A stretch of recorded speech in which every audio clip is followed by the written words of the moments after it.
Thanks for coming back to the table, but stand by because it's going to be a cooktop in just a minute. So just sit tight. Celebrity Chef Lowell Lee is talking about his journey to culinary success, which includes getting burned a few times. Sometimes it's by the food, a lot of times it's by the people, right? Can be a tough industry to maneuver through, right? Yes. Let's talk about some of the lessons you have learned, the problems you've had and how you solved them.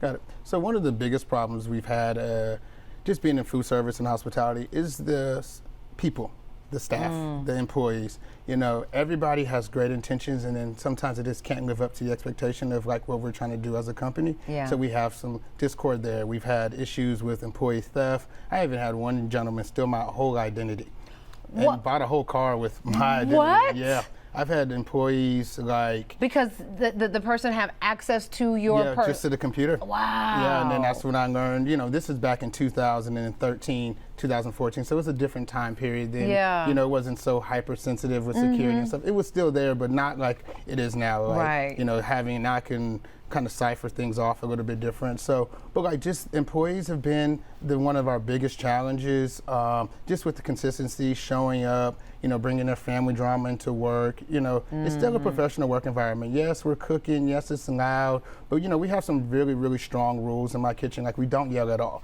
So just to get rid of all the hype. Wait, pause 1 minute. Yes. Are you saying there's no yelling in your kitchen? We talk. That's all chefs do is yell. Not at our kitchen. At no What point. in the world? Hey, I just don't allow it. I don't want to be yelled at. I worked at one place and the guy yelled at me and it almost made me like whoop him. So I just decided if I ever had an establishment and I can create a safe environment for everybody, there would be no yelling, no disrespect. If you're frustrated with somebody, if you can't talk it out, this is not the place for you. I'm still stuck on the imagery of you getting ready to whoop somebody. Now, those days are long behind me now. You know, I'm the face of a business. Yes, We're not of course, fighting of anymore. course, of course. You know, now I got people for that. I got you. Have you ever had anyone like steal a recipe, like steal a whole concept? And how did you find, like, how do you nip it in the bud when you realize things are going awry? Yeah, like I've had an employee one time go to a customer's house and try to get them to be their new customer. Yeah, at the same time as us working for them.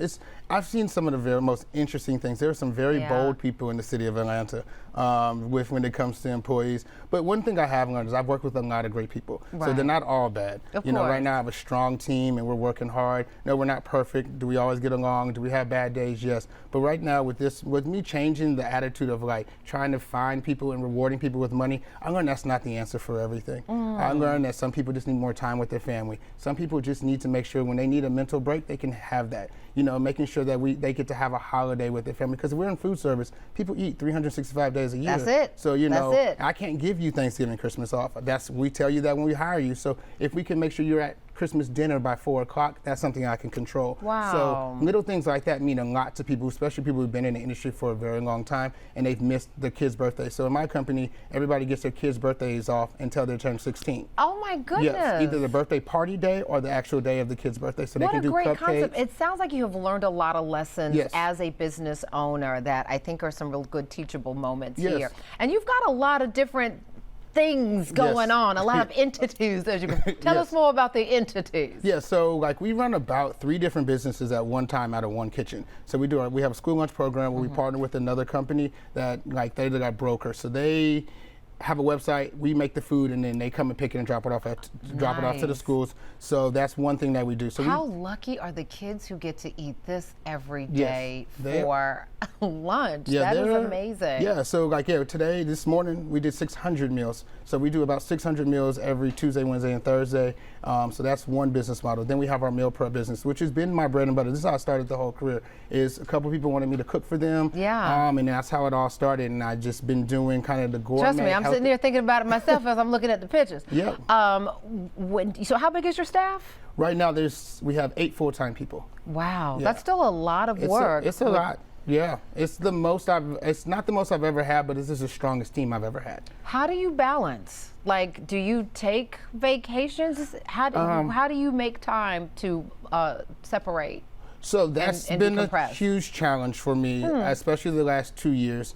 With the growth that we've had, it's been very difficult. However, I married somebody who travels a lot, so now we make time for us. It's So that forces some stamps on a passport. Yes, definitely. Good. A lot of stamps on the passport. You know, we're big international travelers, so that's big and it's important. You know, my HR director told me I couldn't require this, but I wanted to require everybody to have a passport to work in our company so that we could go on international trips. And because I believe the more you see in the world, the better you are as an individual. The more respect you have for people, the more respect you have for culture, because you've seen other people. Broadens and you your can horizons. Exactly. And I have to imagine it helps in the kitchen too, 100%, right? especially with eating and cooking techniques and just pulling out of things out of your vault of just exposure and experience. Yeah.